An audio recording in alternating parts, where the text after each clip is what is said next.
ٹھیک ہے، آفتاب صاحب سوال کا جواب دیجیے. جی، اس میں چونکہ والدین کے حوالے سے بات ہے، ویسے تو والدین کا حق کبھی ختم نہیں ہوتا، اور قرآن مجید فرقان حمید میں بھی والدین کے حقوق کو اللہ رب العزت نے اپنی عبادت کے ساتھ بیان فرمایا.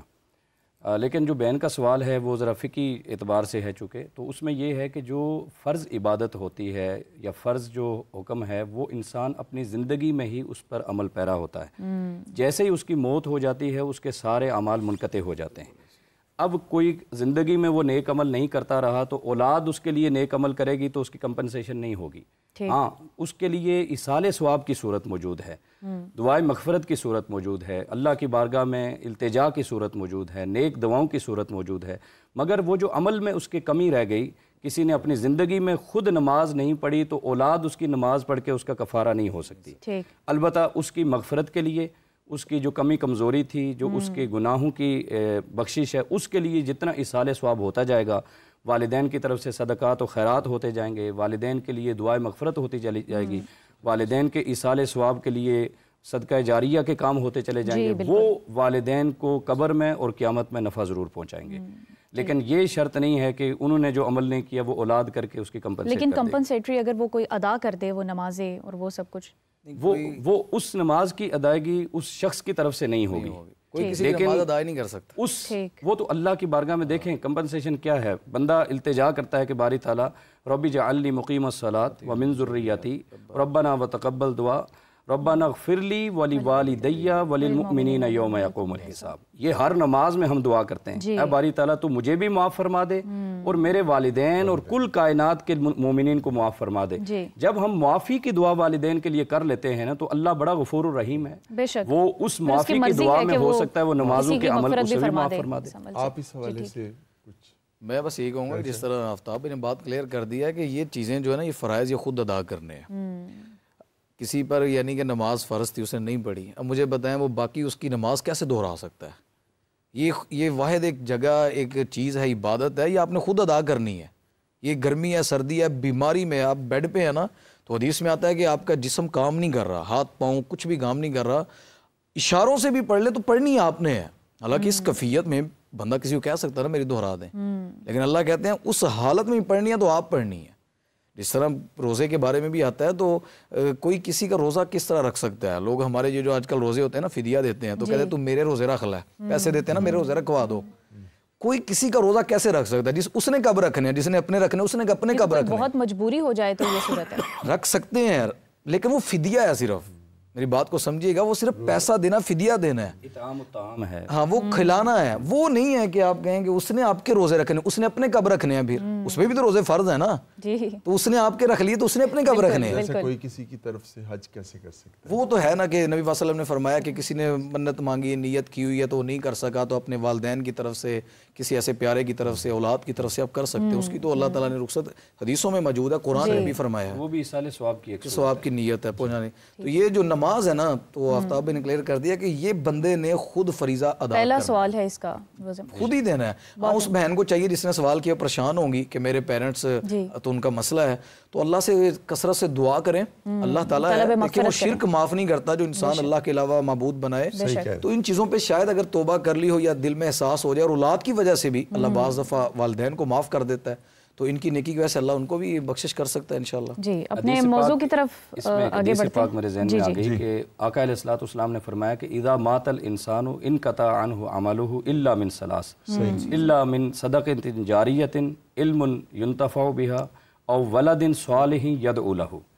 بندہ جب فوت ہو جاتا ہے تو اس کے اپنے عمل تو ختم ہو جاتے ہیں مگر 3 عمل اس کے بعد بھی اس کو فائدہ پہنچاتے ہیں. فرمایا ایک عمل یہ کہ اس نے کوئی زندگی میں صدقہ جاریہ کے لیے کوئی ایسا کام کر لیا جو انسانیت کی فلاح و بہبود اور انسانیت کو فائدہ پہنچا رہا ہے. کوئی پانی بنا دیا، مسجد بنا دی، راستہ بنا دیا، کوئی علم کا مرکز قائم کر دیا. یہ صدقہ جاریہ اس کو قبر و قیامت میں بھی فائدہ دے گا. پھر فرمایا اس نے کوئی علم کی خیرات چھوڑی، کوئی علم کی خدمت دنیا میں کی اور لوگ بعد میں اس سے فائدہ اٹھا رہے ہیں تو اس کو قبر و قیامت میں وہ قائم دے گا. اور تیسرا فرمایا او ولد صالح یدعو له، یا اولاد نیک چھوڑی جو اس کے مرنے کے بعد اس کے لیے دعائے خیر کر رہی ہے، صدقات و خیرات کر رہی ہے. یہ جب تک اولاد دعا کرتی رہے گی قبر میں اس کو اس کا ایصال ثواب ہوتا ہے. جی اپنے موضوع کی طرف بڑھتے ہیں. زریاب صاحب ان ساری کالز سے پہلے ایک بات ہو رہی تھی مشترکات کے حوالے سے تمام آسمانی کتابوں میں، تو وہاں سے ایک نقطہ میرے ذہن میں آیا کہ قرآن کریم میں جو لہجہ ہے وہ مسلمانوں سے بھی ہے، ایمان والوں سے بھی ہے، مومنوں سے بھی ہے، تو وہ جو باقی الہامی کتابوں پر ایمان رکھنے والے ہیں یا جو غیر مسلم ہیں وہ قرآن کریم کی طرف اس لہجے کے مطابق کیسے راغب ہوں گے؟ جی بیچ میں ایک سوال اور بھی ایڈ کر لیتے ہیں، وہ جو کالر نے کیا تھا 7 آسمانوں والا اور بنی اسرائیل کی قوم والا. جی تو قرآن پاک اس چیز کو کلیئرلی آئیڈینٹیفائی کرتا ہے کہ 7 آسمان ہے. جس پرٹیکولر صورت اور متن کا انہوں نے ذکر کیا تھا اس میں باقاعدہ طور پہ اللہ تعالیٰ نے کہا ہے کہ یہ وہ چیزیں ہیں جو اللہ تعالیٰ نے ستاروں سے مزین کیا ہے، اور جب مومن ان کا اللہ تعالیٰ کا پیارا یعنی جس نے فلاح پا لی، جب وہ مومنین آئیں گے تو وہ ان ستاروں کو دیکھیں گے اور ان ستاروں کے ساتھ ان کا ایک سلسلہ وہاں سے شروع ہو جائے گا جس کا قرآن پاک ذکر کرتا ہے. اس میں بعد میں جایا جائے گا جو زندگی کے بعد میں جایا جائے گا. وہ کہتے ہیں کہ زندگی میں رہتے ہوئے ان 7 آسمانوں کی میرے لیے یوٹیلیٹی کیا ہے؟ میرے لیے یہ 7 آسمان تو کوئی یوٹیلیٹی نہیں رکھتے، میرے لیے تو پہلا آسمان جو دکھائی دیتا ہے خالی وہ معنی رکھتا ہے. تو ایسا ہرگز نہیں ہے کہ آپ ان 7 آسمانوں کو ایکسیس نہیں کر سکتے. نماز مومن کی معراج ہے، اور نماز میں لوگوں نے واقعتاً ایسے منازل اچیو کیے ہیں. اب وہ کلیم کرتے ہیں، پورا ایک اہل تصوف اس کے اوپر کھڑا ہوا ہے کہ جتنے صوفیاء ہیں وہ تو 7 آسمان تو ان کے لیے کوئی چیز ہی نہیں ہے، وہ تو کبھی کہاں پائے جاتے ہیں کبھی کہاں پائے جاتے ہیں. یا تو ان کے اس پورے کے پورے عقیدے کو ہی ہم سائڈ پہ کرتے ہیں، یا ایٹ لیسٹ ان کے عقیدے کو، ان کے اس بلیف کو، ان کے اس کانٹینٹ کو جو وہ تحریر کر کے چلے گئے ہیں، ان شیخین کی خدمات کو جو غیر معمولی خدمات ہیں، ان کے اس سارے کانٹینٹ کا مطالعہ کریں تو آپ اپنی اس دنیا میں رہتے ہوئے ان 7 آسمانوں اور اس سے بھی پیچھے کیا ہے اس کو اللہ تعالیٰ آپ کو اس کے سارے راز جو ہیں اس کے اوپر آپ کے اوپر افشا کرتے جائیں گے، جو راز آپ جس راز کے قابل ہو جائیں گے. دوسرا سوال بنی اسرائیل کا یہ ہے کہ جواب یہ ہے کہ جو چیزیں اللہ سبحانہ وتعالیٰ نے خاص طور پہ منع فرما دی ہیں، چاہے وہ موسیٰ علیہ السلام کی، کیونکہ 2 ہی شریعت ہیں، پہلی موسیٰ علیہ السلام کی شریعت ہے، دوسری آقا علیہ السلام کی شریعت ہے. تو جو موسیٰ علیہ السلام اس وقت اپنے ان شرعی تقاضوں کو عیاں کر رہے ہیں کہ یہ چیزیں جیسے شرک ہے یا کسی ایسی چیز کی عبادت کرنا جو کیونکہ اس وقت یہ وہ وقت تھا جب کسی بھی شخص کو مطلوب تھا کہ کوئی آبجیکٹ میرے سامنے ہو جس کو میں پوجوں، جس کو میں ود ریفرنس پوجوں. عبادت ہر وہ پجاری اس وقت بھی اوپر کسی مالک کی کرتا تھا، لیکن ایک تشبیہ کی صورت میں وہ ایک اپنا آبجیکٹ کریٹ کرتا تھا اور اس آبجیکٹ سے مانگتا تھا.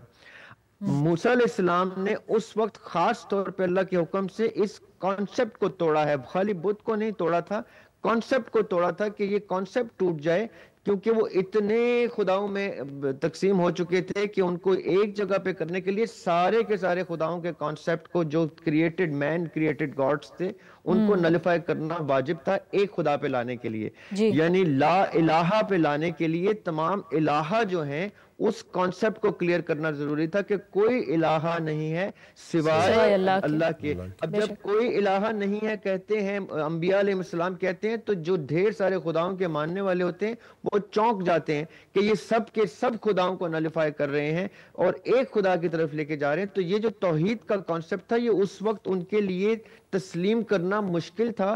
اسی لیے جب سامری یا شیطان نے جب بھی یوز کیا تو اس ویک سائٹ سے سب سے پہلے سافٹ سائٹ سے سب سے پہلے ٹچ کیا، کیونکہ یہ وہ جگہ تھی جہاں پہ ان کی سمجھ ٹھہرتی نہیں تھی کہ ایک خدا جو ہے وہ اتنا کچھ کیسے کریٹ کر سکتا ہے. یہ فلسفی کا فلا تھا بیسیکلی. موسم گرما کا الگ خدا بنایا ہوا ہے، موسم سرما کا انہوں نے الگ خدا تصور کیا ہوا تھا، انہوں نے روٹی کا الگ خدا بنایا ہوا تھا، جان دینے کا الگ خدا تھا، جان لینے کا الگ خدا تھا، ہر ایک کو نام.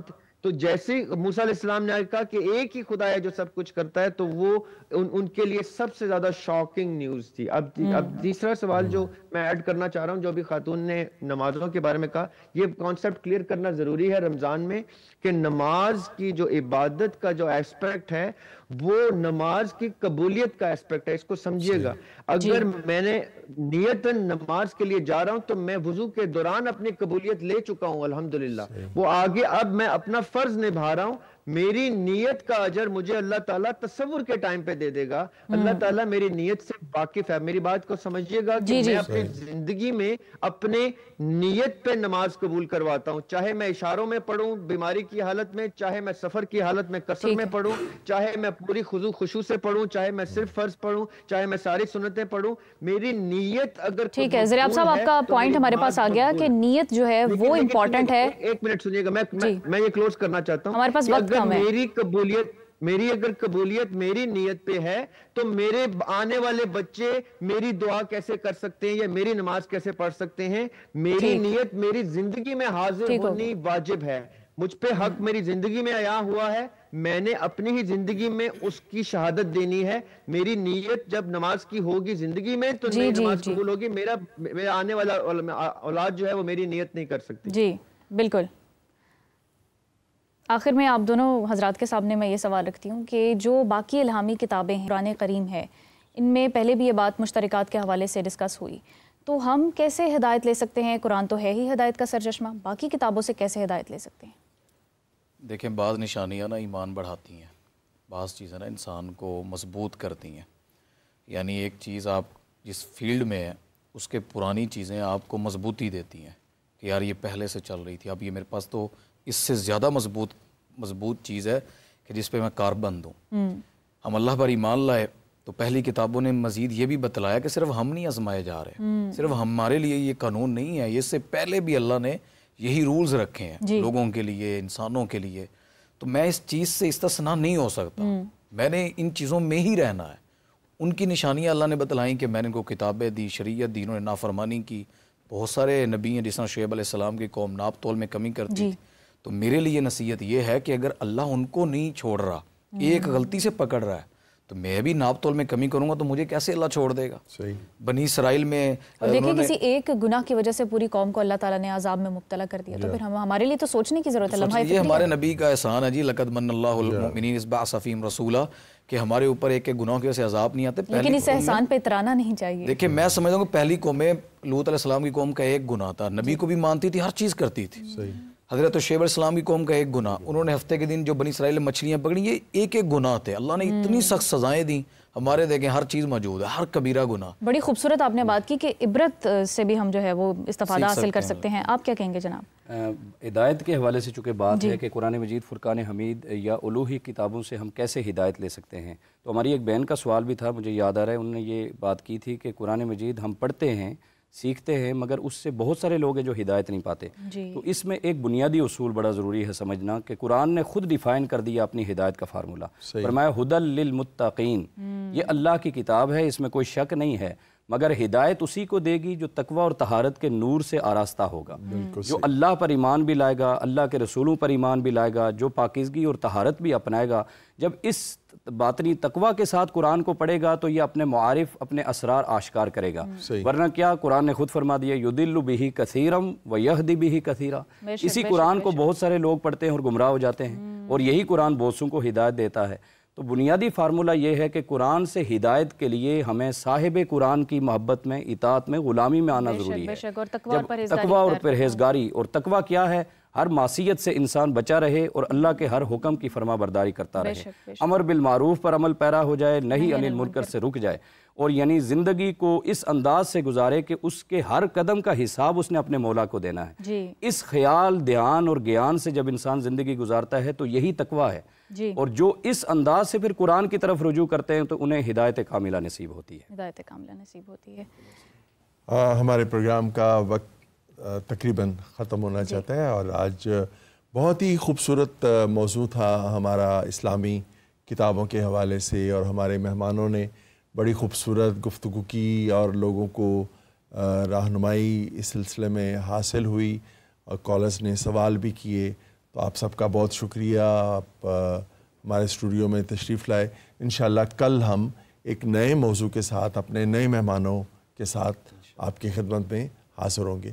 بہت شکریہ. اللہ حافظ.